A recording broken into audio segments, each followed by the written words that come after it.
জাতীয় মসজিদে জাতীয় কোনো ইস্যু নিয়ে কেউ আসে না।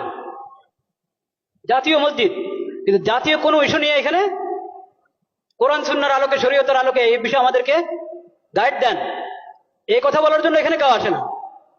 আসে শুধু পানি পড়ার জন্য, আসে হুজুর দোয়া রাখেন, দোয়া করেন, এই কথার জন্য। এই কথার জন্য আসে না যে জাতিসংঘের দফতর ঢাকাতে তাদের অফিস করার জন্য, দফতর করার জন্য কথা উঠছে, এটা কি আমাদের জন্য ঠিক হবে? হুজুর কোরআন সুন্নাহর আলোকে একটু বলেন। এটা লালবাগ শাহী মসজিদের খতিবের কাছেও যায় নাই, চকবাজার শাহী মসজিদের খতিবের কাছেও যায় নাই, আন্দরকিল্লার খতিবের কাছেও যায় নাই, বয়তুল মোকাররম জাতীয় মসজিদের খতিবের কাছেও আসে নাই। কেন? আল্লাহ ইমাম এবং খতিবকে কেন ইমাম বানিয়েছেন এটা তারা জানেই না, বুঝেই না। একটা ধর্ম মন্ত্রণালয় আছে, ধর্ম মন্ত্রণালয়ের মধ্যে একজন আলেমকে বসানো হয়েছে, মাশাআল্লাহ, খুশির বিষয়, বিজ্ঞ আলেম, কোরআন সুন্নাহর আলেম।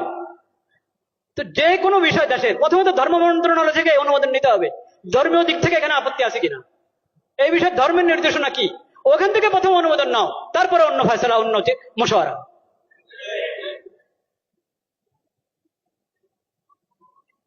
লজ্জা মরে যাওয়া উচিত বাংলাদেশিদের, যে তাদের কাছে কোরআন হাদিস থাকতে, নবীজির সিরত থাকতে, তাদেরকে মানবতা শিখাতে আসছে পশ্চিম দেশ থেকে।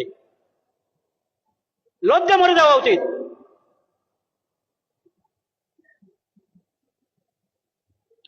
আমরা আল্লাহকে সাক্ষী রাখছি, আমরা এসব অপকর্মের সঙ্গে বিলকুল আমরা সম্পর্কযুক্ত না।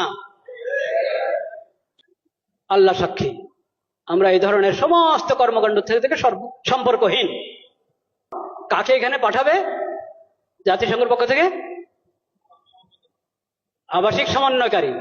ওই আবাসিক সমন্বয়কারী কি জানেন? সমকামী। বলেন নাউজুবিল্লাহ। এখন ওখান থেকে প্রস্তাব পাঠানো হয়েছে, এখান থেকে হ্যাঁ বলতে আর কতক্ষণ লাগবে আল্লাহ জানেন। যদি বিবেক থাকে, যদি বর্তমান সরকার ভালোই তো করছিল, অনেক কাজ তো ভালোই করছিল, সুন্দর করছিল, এই শেষ সময় যদি নিজের ইজ্জত রেখে যেতে চায়, তাহলে তাদেরকে এই দপ্তর এর ফয়সালা উদ্রহ করতে হবে এবং এই ধরনের এই বিকৃত মস্তিষ্ক লোকদেরকে, বেহায়া বেলাদা লোকদেরকে এই দেশে আসার অনুমতি দেওয়া থেকে বিরত থাকতে হবে। শেষ সময় নির্বাচনের ঘোষণা করে এখন নিজের ইজ্জত নষ্ট করবেন আপনারা? এইসব হারাম কাজ অন্তর্বর্তীকালীন সরকার করক তাও হারাম, নির্বাচিত সরকার করক তাও হারাম, যে করক এসব কাজ হারাম। ঈমান রক্ষা করো, ঈমান রক্ষা করো, চরিত্র রক্ষা করো। ঈমান বিনষ্টকারী, চরিত্র বিনষ্টকারী, আখলাক বিনষ্টকারী কোনো কিছুর অনুমোদন এই দেশে চলতে পারে না। এটা তাওহীদের জমিন। আল্লাহ তাআলা হেফাজত করেন।